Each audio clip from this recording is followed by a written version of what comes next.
सभी को आज प्रैक्टिस सेट नंबर एडिटोरिया पाजर का प्रैक्टिस सेट नंबर 3 देखेंगे। इसके पहले वाला सेट 1 और 2 अपलोड हो चुका है। अगर नहीं देखें तो जाकर देख सकते हैं। तो आज सेट नंबर 3 कंप्लीट करते हैं। क्वेश्चन नंबर 1 है, बोल रहा है निम्नलिखित क्वेश्चन नंबर 1 बोल रहा है निम्नलिखित में से कौन सा सहायक संधि की विशेषता नहीं है। निम्नलिखित में से कौन सा सहायक संधि की विशेषता नहीं है। तो एक का राइट आंसर होगा बी। देशी रियासतों की आंतरिक शासन कंपनी के अधीन होगी, ये नहीं था। लेकिन देशी रियासतों को एक ब्रिटिश रेजिमेंट रखना होता है, ये सही है। देशी रियासतों की विदेश नीति कंपनी के अधीन होगी, ये विशेषता था। कंपनी की सेना खच रियासत उठाएगी, ये भी था। तो ऑप्शन नंबर बी नहीं था, इसका राइट आंसर बी होगा। नेक्स्ट क्वेश्चन है, निम्न में से किस समाचार पत्र पर वर्नाकुलर प्रेस एक्ट के तहत कार्यवाही की गई थी। निम्न में से किस समाचार पत्र पर वर्नाकुलर प्रेस एक्ट के तहत कार्यवाही की गई थी। तो 2 का आंसर होगा ऑप्शन नंबर बी, भारत में हीर।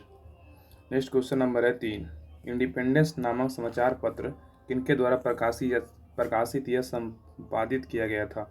इंडिपेंडेंट नामक समाचार पत्र किनके द्वारा प्रकाशित या संपादित किया गया था। तो 3 का राइट आंसर होगा option number B, Motilal Nehru के द्वारा किया गया था। नेक्स्ट क्वेश्चन नंबर 4 है, बाल हत्या प्रथा किस प्रेसिडेंसी से अधिक थी। किस प्रेसिडेंटी में अधिक था। तो बाल हत्या प्रथा किस प्रेसिडेंसी में अधिक थी। तो 4 का राइट आंसर होगा ऑप्शन नंबर सी, बंगाल में था। नेक्स्ट क्वेश्चन है, रेशमी रुमाल संयंत्र किससे संबंधित है। रेशमी रुमाल संयंत्र किससे संबंधित है। तो 5 का राइट आंसर होगा ऑप्शन नंबर बी, मौलवी अब्दुल्ला सिंधी। नेक्स्ट क्वेश्चन है, असहयोग आंदोलन के लिए प्रस्ताव किस कांग्रेस अधिवेशन में पारित किया गया था। असहयोग आंदोलन के लिए प्रस्ताव किस कांग्रेस अधिवेशन में पारित किया गया था। तो 6 का राइट आंसर होगा ऑप्शन नंबर सी, नागपुर अधिवेशन में पारित किया गया था। नेक्स्ट क्वेश्चन है, निम्नलिखित में से कौन पारिस्थितिकी तंत्र के विषय में सही नहीं है। कौन पारिस्थितिकी तंत्र के विषय में सही नहीं है। तो 7 का राइट आंसर होगा ऑप्शन नंबर ए, यह एक बंद तंत्र होता है, सही नहीं है। लेकिन इसमें सही कौन है, इसकी अपनी उत्पादकता होती है, सही है। यह एक प्राकृतिक संसाधन तंत्र होता है, ये भी सही है। ये एक कार्यशील इकाई होता है, ये भी सही है। तो बी सी डी सही है, लेकिन ए गलत है। इसका राइट आंसर ए होगा। नेक्स्ट है, कौन सा प्रसिद्ध जैविक हॉटस्पॉट है। कौन प्रसिद्ध जैविक हॉटस्पॉट है। तो 8 का राइट आंसर होगा ऑप्शन नंबर डी, पश्चिमी घाट। नेक्स्ट है, किस चक्र के संचालन में सौर विकिरण की महत्वपूर्ण भूमिका होती है। किस चक्र के संचालन में सौर विकिरण की महत्वपूर्ण भूमिका होती है। तो 9 का राइट आंसर होगा ऑप्शन नंबर बी, जल चक्र। नेक्स्ट है, गौतम बुद्ध ने संघ में भिक्षुणी स्त्री के प्रवेश की अनुमति कहाँ दी थी। गौतम बुद्ध ने संघ में भिक्षुणी स्त्री के प्रवेश की अनुमति कहाँ दी थी। तो 10 का आंसर होगा ऑप्शन नंबर ए, वैशाली।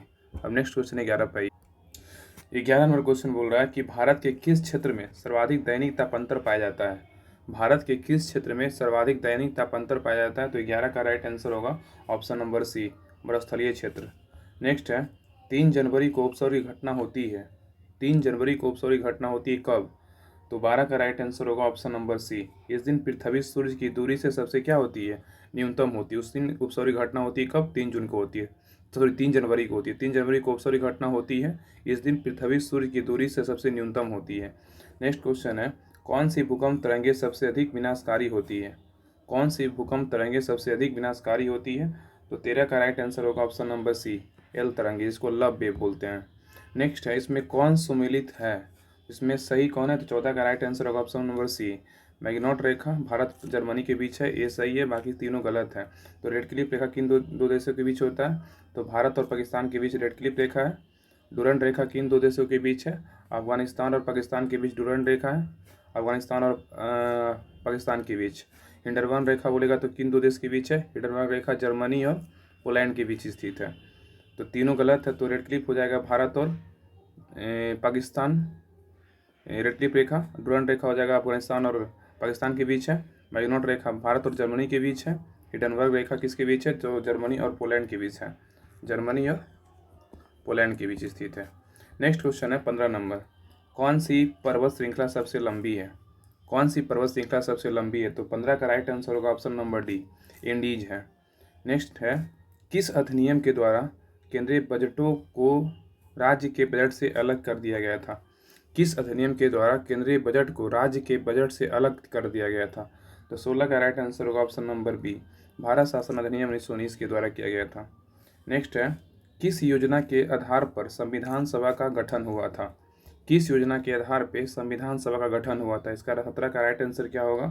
17 का राइट आंसर होगा ऑप्शन नंबर ए, कैबिनेट मिशन योजना के तहत। नेक्स्ट है, अंतरिम सरकार के गठन की घोषणा कब की गई थी? अंतरिम सरकार के गठन की घोषणा कब की गई थी? तो 18 का राइट आंसर होगा ऑप्शन नंबर बी, 24 जुलाई 1946 को 24 अगस्त 1946 को किया गया था। तो अंतरिम सरकार के गठन की घोषणा कब की गई थी? तो 24 अगस्त 1946 को किया गया था। नेक्स्ट है, निम्नलिखित में से कौन सा कथन सही है? निम्नलिखित में से कौन सा कथन सही है? तो 19 का राइट आंसर होगा ऑप्शन नंबर सी, 1 और 2 दोनों सही है। जब राज्य में राष्ट्रपति शासन लागू हो तो संसद को संबंधित राज्य के लिए राज्य सूची पर कानून बनाने की शक्ति प्राप्त होती है, सही है। राष्ट्रपति शासन के उपरांत भी संसद द्वारा बनाया गया कानून प्रभावी रहता है, ये भी सही है। इसका राइट आंसर होगा ऑप्शन नंबर सी, 1 और 2 दोनों सही है। नेक्स्ट क्वेश्चन पे आइए। नेक्स्ट क्वेश्चन, अनुच्छेद 54 का संबंध किससे है? अनुच्छेद 54 का संबंध किससे है? तो इसका राइट आंसर होगा 20 का राइट आंसर होगा ऑप्शन नंबर ए, राष्ट्रपति के निर्वाचन संबंधित अनुच्छेद 54 है। राष्ट्रपति के पदावधि के बोलेगा तो कौन सा अनुच्छेद? अनुच्छेद 52 है, अनुच्छेद 52। उपराष्ट्रपति के निर्वाचन की रीति, मतलब इसका वर्णन किस अनुच्छेद में है? इसका अनुच्छेद है 66, 66 अनुच्छेद में है। राष्ट्रपति के शपथ का वर्णन किस अनुच्छेद में? तो अनुच्छेद 60 में है। राष्ट्रपति के शपथ का वर्णन अनुच्छेद 60 में है। नेक्स्ट क्वेश्चन है, निम्न में से निम्न कथनों पे कौन गलत है? कौन गलत है? तो इसका आंसर होगा ऑप्शन नंबर सी, राज्य लोक सेवा आयोग के अध्यक्ष या सदस्यों के वेतन भत्ता राज्य संचित निधि से दिया जाता है, जबकि पेंशन भारत के संचित निधि से दिया जाता है, ये गलत है। इसमें सही कौन है? राज्य लोक सेवा आयोग के सदस्यों व अध्यक्ष की नियुक्ति राज्यपाल द्वारा की जाती है, ये सही है। इसमें 2 नंबर है कि बी नंबर ऑप्शन, राज्य लोक सेवा आयोग के अध्यक्ष या सदस्य कार्यकाल के बाद पुनः नियुक्त नहीं किया सकता, ये भी सही है। इसमें डी नंबर ऑप्शन है कि राज्य लोक सेवा आयोग के सदस्यों व अध्यक्ष उसके पद से हटाने की शक्ति राज्यपाल के पास नहीं है। तो ए, बी और डी ये सही है, लेकिन इसमें गलत पूछा था तो गलत आंसर सी होगा। नेक्स्ट है 22 नंबर क्वेश्चन, वित्त आयोग के संबंध में निम्न कथनों पर विचार कीजिए। इसमें कौन सा कथन गलत है? कौन सा कथन गलत है? तो 22 का राइट आंसर होगा ऑप्शन नंबर बी। 22 का राइट आंसर क्या होगा? Option number B. 1 और 3 दोनों गलत है।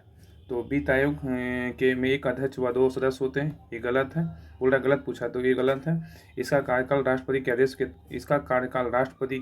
आदेश के तहत तय होता है, ये सही है। ये 2 नंबर सही, इसकी पुनर्नियुक्ति नहीं हो सकती है, ये गलत है। तो गलत पूछा था, 1 और 3 गलत है, लेकिन 2 सही है। नेक्स्ट है 23 नंबर क्वेश्चन है, निम्न में से कौन आरबीआई की मौद्रिक नीति मात्रात्मक उपकरण है? तो 23 का आंसर होगा ऑप्शन नंबर डी,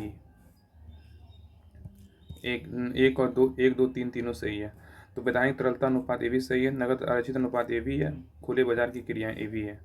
नेक्स्ट है, प्रधानमंत्री किसान संपदा योजना का मुख्य उद्देश्य क्या है? प्रधानमंत्री किसान संपदा योजना का मुख्य उद्देश्य क्या है? मुख्य उद्देश्य, तो 24 का राइट आंसर होगा ऑप्शन नंबर सी, खाद्य प्रसंस्करण को बढ़ावा देना। नेक्स्ट है, कौन सी समिति FRBM अधिनियम से संबंधित है? कौन सी समिति FRBM अधिनियम से संबंधित है? तो 25 का राइट आंसर होगा option number D, NK Singh समिति।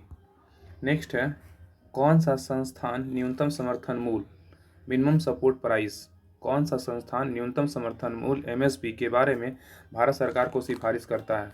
कौन करेगा? तो 26 का राइट आंसर होगा ऑप्शन नंबर सी, कृषि लागत एवं मूल्य आयोग करता है। नेक्स्ट है क्वेश्चन नंबर 27 है, सीताध्यक्ष का संबंध था, सीताध्यक्ष का संबंध किससे था? तो 27 का राइट आंसर होगा भूमि कर विभाग से था। Next question number 28, question number 28 है, कश्मीर के क्षेत्रीय इतिहास का सजीव वर्णन मिलता है, कश्मीर के क्षेत्रीय इतिहास का सजीव वर्णन मिलता है राजतरंगिणी में। किसका पुस्तक राजतरंगिणी है? कल्हन का है। नेक्स्ट है, सीता व पैबोस प्रथाओं की शुरुआत निम्न में से किसने किया था? सीता व पैबोस प्रथाओं की शुरुआत निम्न में से किसने किया था? तो 29 का राइट आंसर होगा ऑप्शन नंबर बी, बलबन ने किया था। नेक्स्ट है, उतवी कौन था? उतवी कौन था? तो 30 का राइट आंसर होगा ऑप्शन नंबर ए, एक इतिहासकार था, इसका राइट आंसर ए होगा। शेरशाह के बारे में कौन सा कथन असत्य है? तो इसमें देखते हैं कौन सा असत्य है। तो इसमें पहले पढ़ते हैं ऑप्शन नंबर ए, शेरशाह ने बिलग्राम युद्ध के विजय के बाद द्वितीय अफगान राज्य की स्थापना दिल्ली में की थी, ये सही है। शेरशाह ने बिलग्राम युद्ध विजय के बाद द्वितीय अफगान राज्य की स्थापना की, ये सही है। शेरशाह ने उपज का 1/3 भाग कर के रूप में निर्धारित किया था, ये भी सही है। शेरशाह का मकबरा दिल्ली में, ये गलत है, शेरशाह का मकबरा सासाराम होगा, सासाराम में स्थित है। डी नंबर बोल रहा है शेरशाह के द्वारा भूमि की पैमाइश हेतु सन की डंडी सिकंदरी गज का प्रयोग किया गया था। तो ए बी डी सही है। शेरशाह का मकबरा यहाँ दिल्ली नहीं सासाराम होगा। नेक्स्ट है क्वेश्चन नंबर 32। किस प्रसिद्ध शासक के द्वारा अमुक्त मालदा लिखी गई थी? किस प्रसिद्ध शासक के द्वारा अमुक्त मालदा लिखी गई थी? तो 32 का राइट आंसर होगा ऑप्शन नंबर सी, कृष्णदेव राय के द्वारा लिखा गया था मुक्त मालदा। दिल्ली सल्तनत के सभी सुल्तानों में सर्वाधिक समय तक शासन निम्नलिखित में से किसने किया था? तो 33 का राइट आंसर होगा ऑप्शन नंबर ए, बहलोल लोदी ने किया था। नेक्स्ट है 34 नंबर है, निम्नलिखित में से कौन सा पदार्थ केंद्रक में सर्वाधिक मात्रा में पाया जाता है? कौन सा पदार्थ केंद्रक में सर्वाधिक मात्रा में पाया जाता है? 34 का राइट आंसर होगा ऑप्शन नंबर बी, प्रोटीन पाया जाता है। नेक्स्ट है 35 नंबर, प्रकाश संश्लेषण की प्रकाशिक अभिक्रियाएं क्लोरोप्लास्ट में कहाँ संपन्न होती है? प्रकाश संश्लेषण की प्रकाशिक अभिक्रियाएं क्लोरोप्लास्ट में कहाँ संपन्न होती है? तो 35 का राइट आंसर होगा ऑप्शन है मेरे, ग्रेना में संपन्न होता है। हेड्रोफाइट्स होता है, हेड्रोफाइट्स होता है क्या होता है? तो 36 का राइट आंसर होगा ऑप्शन नंबर डी, हेड्रोफाइट होता है वो वे पौधे जो लवणों वाले मिट्टी में उगते हैं, उसे हेलोफाइट होता है। इसका राइट आंसर होगा डी, वे पौधे जो लवणे वाली मिट्टी में उगते क्या कहते हैं? हेलोफाइट्स बोलते हैं। नेक्स्ट 37 नंबर है, कौन सा टेस्ट एड्स के लिए किया जाता है? कौन सा टेस्ट एड्स के लिए किया जाता है? तो 37 का राइट आंसर होगा 37 का ऑप्शन नंबर डी, पीसीआर भी होता है, CD4 भी होता है और एलिसा भी होता है। यहाँ पे रीपा नहीं होगा। तो एड्स के लिए पीसीआर टेस्ट होता है, CD4 होता है, एलिसा, ये तीनों होगा, 1 3 4। नेक्स्ट क्वेश्चन नंबर 38 है, निम्न में से कौन सा रुधिर वर्ग के रुधिर प्लाज्मा में कोई एंटीबॉडी नहीं होता है? निम्न में से कौन सा रुधिर वर्ग के रुधिर प्लाज्मा में कोई एंटीबॉडी नहीं होता है? तो 38 का राइट आंसर होगा ऑप्शन नंबर सी, ए भी नहीं होता, लेकिन ए होता है, बी होता है, ओ होता है। नेक्स्ट पे आइए। नेक्स्ट क्वेश्चन 39 नंबर है, ट्रिपल वैक्सीन डीपीटी में कौन सा एक नहीं होता है? तो 39 का राइट आंसर होगा ऑप्शन नंबर बी, पीलिया नहीं होता, लेकिन डिप्थीरिया पर्टूसिस टिटेनस होता है DPT, diphtheria pertussis tetanus. Next है, अल्फा कण का द्रव्यमान हीलियम के एक अणु के बराबर होता है, इसके आवेश किसके बराबर होते हैं? अल्फा कण का द्रव्यमान हीलियम के एक अणु के बराबर होता है, इसके आवेश किसके बराबर होते हैं? तो 40 का राइट आंसर होगा ऑप्शन नंबर सी, 2 प्रोटॉन के। नेक्स्ट है, न्यूटन के किस गति की नियम से बल का व्यंजक प्राप्त होता है? न्यूटन के किस गति की नियम से बल का व्यंजक प्राप्त होता है? तो 41 का राइट आंसर होगा ऑप्शन नंबर बी, द्वितीय गति के नियम से। नेक्स्ट है, सिलिकॉन, जर्मेनियम, कार्बन आदि पदार्थों की प्रतिरोधकता ताप बढ़ाने पर क्या होती है? सिलिकॉन, जर्मेनियम, कार्बन आदि पदार्थों की प्रतिरोधकता ताप बढ़ाने पर क्या होती है? तो 42 का आंसर होगा ऑप्शन नंबर बी, घटती है। नेक्स्ट है, निम्न में से किस तत्व का सर्वाधिक समस्थानिक होता है? निम्न में से किस तत्व का सर्वाधिक समस्थानिक होता है? तो 43 का राइट आंसर होगा ऑप्शन नंबर डी, प्लूटोनियम होता है। हाइड्रोजन को जलाने पे क्या बनेगा? हाइड्रोजन को जलाने पे क्या बनेगा? 44 का आंसर होगा ऑप्शन नंबर ए, पानी बनेगा।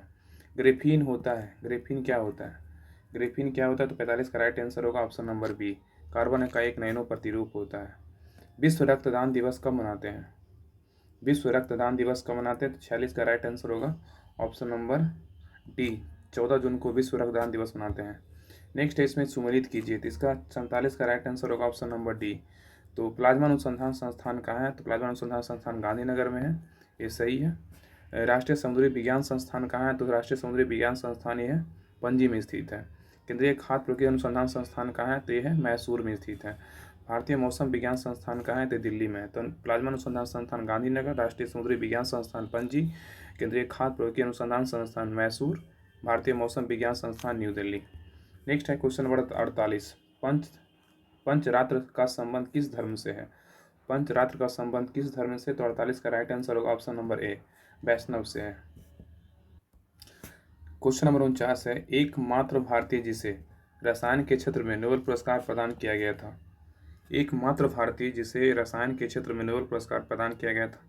तो 49 का राइट आंसर होगा option number A, Venkatraman Ramakrishnan.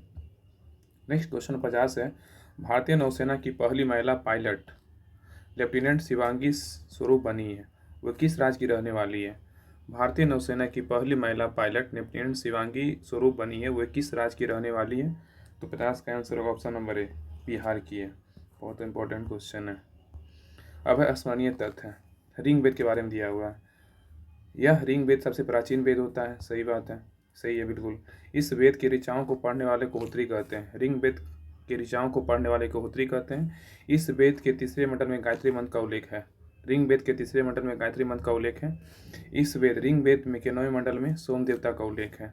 Ring वेद के 10वें मंडल में 4 वर्ण ब्राह्मण, क्षत्रिय, वैश्य, शूद्र का उल्लेख है। रिंग वेद में इंद्र के लिए 250 और अग्नि के लिए 200 ऋचाएँ रचना की गई है। गोत्र शब्द का सर्वप्रथम उल्लेख रिंग वेद में ही हुआ है, मतलब इसी वेद में तो रिंग वेद में हुआ है।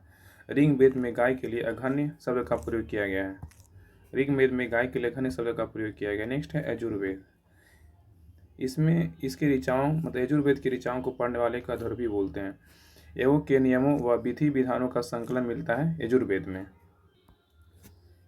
यजुर्वेद में बलिदान विधि का उल्लेख है। बलिदान विधि का उल्लेख किस वेद में है? तो यजुर्वेद में। नियमों एवं विधि विधानों का उल्लेख किस वेद में? यजुर्वेद में है। यजुर्वेद पढ़ने वाले को क्या बोलते हैं? अध्वर्यु बोलते हैं। गद एवं पद वाला वेद कौन है? तो यजुर्वेद है। नेक्स्ट है सामवेद। ऋचाओं को पढ़ने वाले को उदात्री कहते हैं। सामवेद ऋचाओं को पढ़ने वाले क्या कहते हैं? उदात्री कहते हैं। सामवेद को भारतीय संगीत का जनक कहा जाता है। सही है। नेक्स्ट है अर्थवेद। अर्थवेद सर्वप्रथम औषधि का उल्लेख मिलता है। अर्थवेद में सर्वप्रथम औषधि का उल्लेख मिलता है। सभा एवं समिति प्रजापति की पुत्रियां कहा गया है। किस वेद में? अर्थवेद में। वेदों की संख्या कितनी है? तो वेदों की संख्या 4 है। वेदांग की संख्या कितनी है? तो वेदांग 6 है। पुराणों की संख्या कितना है? पुराणों तो पुराण 18 है। उपनिषद की संख्या कितनी? उपनिषद 108 है। तो वेद की संख्या 4, वेदांग की संख्या 6, पुराणों की संख्या 18, उपनिषद की संख्या कितना है? तो 108। सेट नंबर 3 तक कंप्लीट हो गया है। तो जो भी आप लोग में से सेट नंबर 1, 2, 3 नहीं देखें तो आप लोग 1, 2, 3 तीनों देख लीजिए और फिर नेक्स्ट सेट नंबर 4 कल कंप्लीट करेंगे। बाकी इसमें जो भी है कमेंट कीजिए कैसा लगा, लाइक शेयर सब्सक्राइब कीजिए। कैसा लगा आपको कमेंट करके बताइए। नेक्स्ट सेट जो है कल देखेंगे, सेट नंबर 4। तब तक के लिए धन्यवाद।